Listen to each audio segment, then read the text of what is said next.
Live চলাকালে সাংবাদিককে একাধিকবার আঘাত করে পুলিশ সদস্য। এমন পরিস্থিতিতে মাঠে কাজ করা সাংবাদিক কতটা নিরাপদ?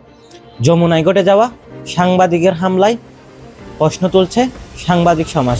শহীদ শরীফ ওসমান হাদি হত্যার তদন্ত ও জড়িতদের বিচারের দাবিতে কর্মসূচি পালনে পুলিশের হামলার ঘটনা ঘটে। শুক্রবার 6 ফেব্রুয়ারি বিকেলে রাজধানীর ইন্টারকন্টিনেন্টাল মোড়ে এই কর্মসূচি পালন করার সময় ইনকিলাব মঞ্চের নেতাকর্মীর উপর হামলার ঘটনা ঘটে। পরিস্থিতি নিয়ন্ত্রণে আনতে পুলিশ জল কামান, টিয়ার গ্যাস ও সাউন্ড গ্রেনেড ব্যবহার করে আন্দোলনকারীদের ছত্রভঙ্গ করে দেয়। এ সময় ডাকসুর মুক্তিযোদ্ধা বিষয়ক সম্পাদক ফাতেমা তাসনিম জুমা, ডাকসুর যে সালাউদ্দিন আম্মার ও ইনকিলাব মঞ্চের সদস্য সচিব জাবের সহ নেতাকর্মীরা গুরুতর আহত হয়েছেন। সংঘর্ষের ঘটনায় আহতদের ঢাকা মেডিকেল কলেজ হাসপাতালে চিকিৎসা দিচ্ছেন বলে জানিয়েছেন হাসপাতাল পুলিশ ফাঁড়ির ইনচার্জ মোহাম্মদ ফারুক। তবে গুলিবিদ্ধ হওয়ার কোনো ঘটনা ঘটেনি বলে জানান তিনি।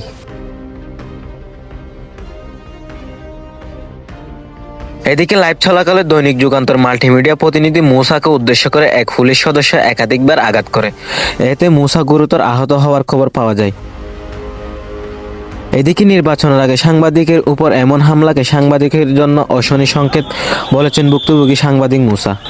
পিছনে বাড়ি দিয়েছে একসাথে 3-4টা, আমি হিসাব করেছিলাম প্রায় 7টার মতো তারা আমাকে বাড়ি দিয়েছে। কেন ভাই? আমরা কি করছি? আমরা আমাদের দায়িত্ব পালন করতেছি, তাহলে আমাদের সাথে উগ্র আচরণ কেন? ইভেন আমি একা না ভাই, এখন পর্যন্ত 4 থেকে 5 জন গণমাধ্যম কর্মীর উপরে হাত তুলেছে, তারা আশেপাশে আছে। তারা এইমাত্র ডিসি মাসুদ স্যারের সাথে কথা বলেছে, তিনি কোনো সিদ্ধান্ত দিতে পারেননি। আমার কাজ হচ্ছে শুধুমাত্র তুলে ধরা সংবাদটা, সেটা আমি করতে পারবো না। করতে দিবেন না, ভালো কথা সাইড করে দাঁড় করায় রাখেন। মারবেন কেন? গায়ে হাত তুলবেন কেন লাঠি দিয়ে? এদিকে পুলিশের এই হামলার ঘটনায় সাধারণ মানুষের পাশাপাশি নিন্দা জানিয়েছেন সাংবাদিক মহল। মনির ইউসুফ, সিপিএন, কক্সবাজার।